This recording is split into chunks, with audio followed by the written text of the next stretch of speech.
Kashmir has been a wound in South Asia since partition.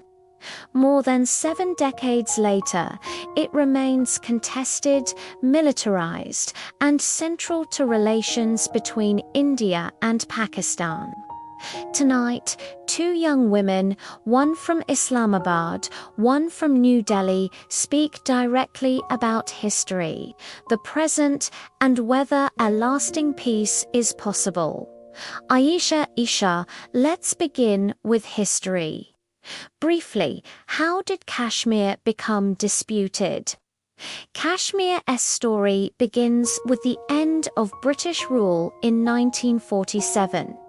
The princely state's ruler, Maharaja Hari Singh, delayed accession while unrest flared.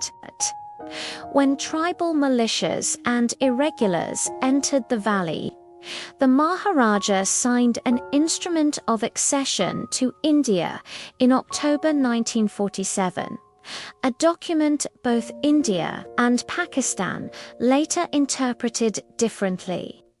That initial conflict led to the First India-Pakistan War and a UN resolution that called for a plebiscite under conditions of demilitarization. Many Kashmiris and Pakistanis view the accession as contested and believe Kashmiris should have had a decisive, internationally supervised choice. History is complex, but it's also legal. The instrument of accession was accepted by India and remains the legal basis for Jammu and Kashmir becoming part of the Indian Union. Over decades, multiple wars and skirmishes created the line of control. From New Delhi's view, the matter of integration is settled in law and politics. Subsequent events and democratic processes are the legitimate path forward. So both of you point to the same 1947 documents, but interpret their meaning differently. That difference has defined the dispute ever since. Kashmir today is administered in parts. India controls Jammu and Kashmir and Ladakh as union territories. Pakistan administers Azad, Jammu and Kashmir and Gilgit-Baltistan. China controls Aksai Chin and parts of the northeast. The region remains heavily militarized and politically fraught.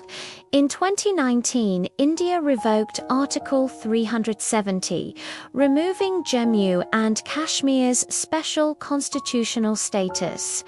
Isha, why was that done, and what has it changed?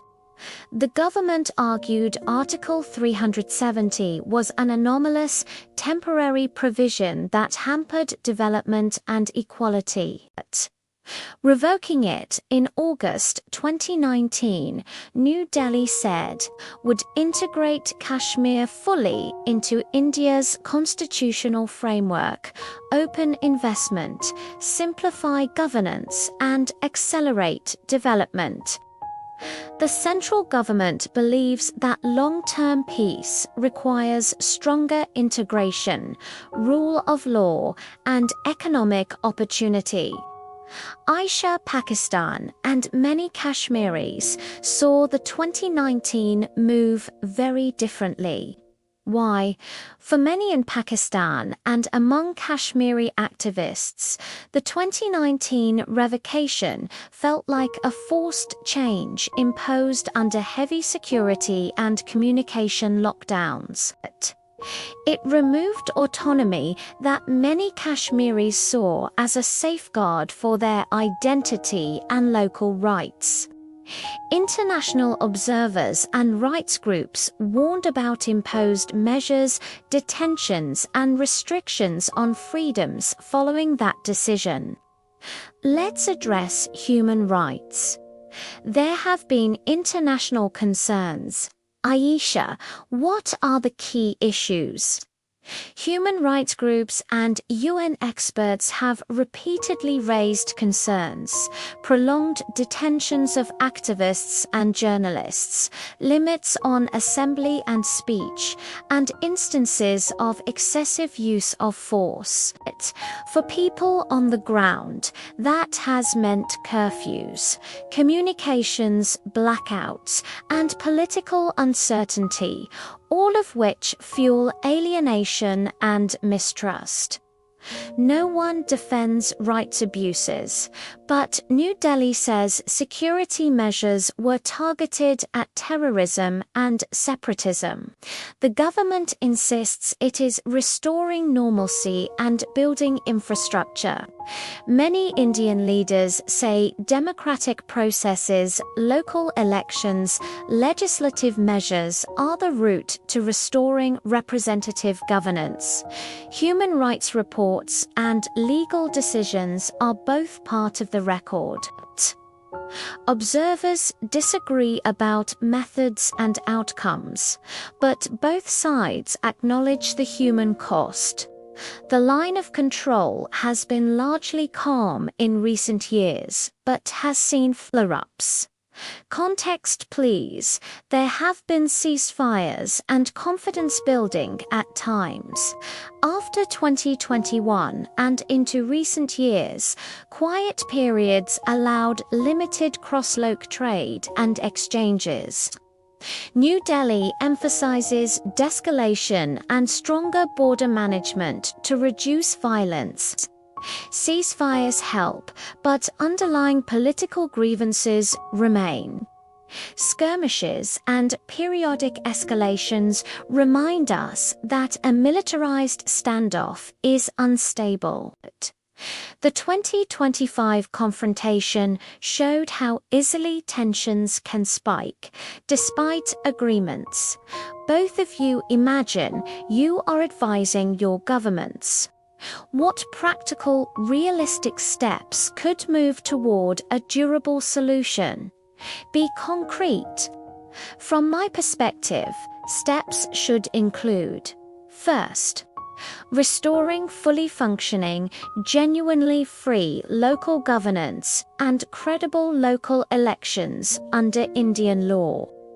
Second, sustained economic investment with transparent benefits for locals.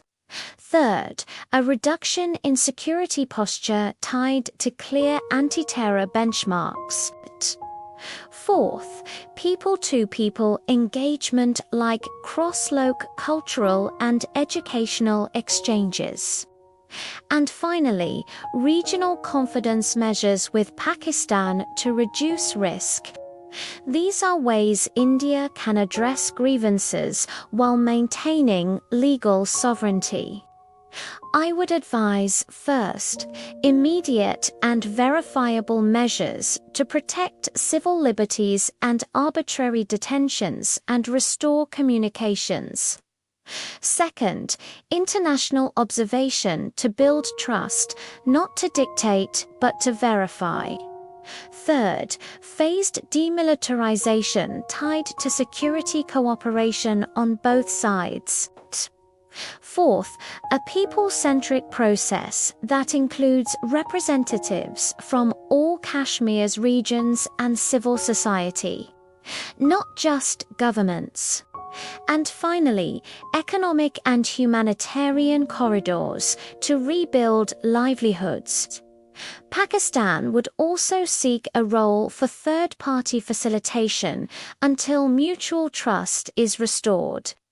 Those lists overlap: security, de-escalation, economic development, and local rights feature on both sides. The divergence is about sequencing, sovereignty, and international involvement. What political barriers exist to these proposals? The biggest political reality in India is domestic politics. Any perceived concession on territory or sovereignty is politically toxic. So New Delhi prefers internal reforms, more investment, and tighter security as its path. It sees external mediation as unnecessary or even counterproductive. From Pakistan's side, the distrust is institutional. Many Pakistanis believe Kashmiris were denied a promised plebiscite, so they push for internationalization or at least impartial monitoring. Politics in both capitals' nationalist pressures, electoral incentives, and regional rivalries complicate compromise. Put bluntly, domestic politics makes compromise hard. Each leader must face voters who view concessions as weakness. If you could propose one creative confidence-building measure that might break the stalemate, what would it be? Start with a reciprocal amnesty and the release of political detainees, accompanied by an independent human rights monitoring mission for a fixed term. Simultaneously, create a joint economic development authority for Labujans, with Pakistani, Indian, and Kashmiri representatives to channel investment into cross-border infrastructure and trade that directly benefits local communities. I like the economic idea. I would add a staged political autonomy package that expands real local powers like control over education, cultural policy, and local policing while keeping foreign policy and defense with Delhi. This could be overseen by independent auditors to ensure promises are kept, satisfying both governance and identity concerns without altering sovereignty. Both answers show overlap. Combine verified human rights guarantees with joint, locally focused economic projects and staged political autonomy. Those are not impossible, but they require political will. Kashmir's story is painful and complex. Legal documents, wars, deeply felt identities, human suffering, and geopolitical rivalry. The two voices we heard share surprising overlap. Both want peace, security, and dignity for Kashmiris, but differ on who must lead and how fast change can come. You, the viewer, now hold the question: which approach feels more just, more feasible, more likely to end the suffering that has become a burden for the region? Ayesha called for verified rights and third-party guarantees. Isha argued for sovereignty-respecting reforms, integration and development. Both argued for demilitarization and people-centered processes. Decide for yourself. And if you want to learn more, check the sources below. Read the UN resolutions, the 1947 instruments, and independent human rights reports. This debate is not a finish line. It's an invitation to understand, to question, and to support durable peace. Thanks for watching, and don't forget to subscribe for more discussions like this.